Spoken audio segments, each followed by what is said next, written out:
A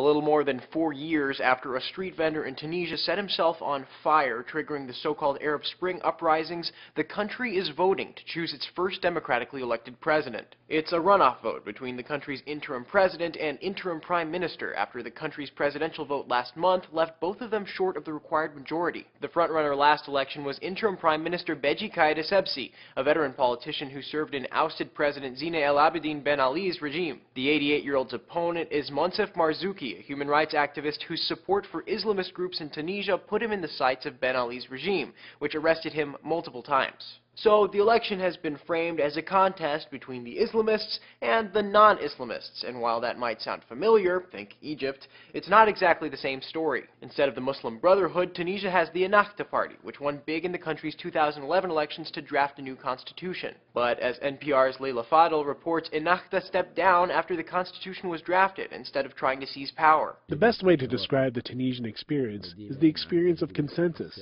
and not the experience of conflict. That's Rashid Al-Ghannouchi. He says his party wanted to avoid polarizing the populace like the Muslim Brotherhood did in Egypt. Ennahda's primary competition, Nida Tunis, the party Essebsi founded, which supports a more left-leaning secular platform than Ennahda and has broad support among the country's middle class. Nida won the parliamentary elections the country held in October, and their candidate, Essebsi, is the favorite to win on Sunday. Sunday's vote is the fourth major election the country has held since the 2011 uprising, and so far none of them have seen the violence associated with elections in some of its fellow Arab Spring countries. In the initial vote last month, Essebsi won 39% of the vote, while Marzouki won 33%. For Newsy, I'm Sebastián Martinez.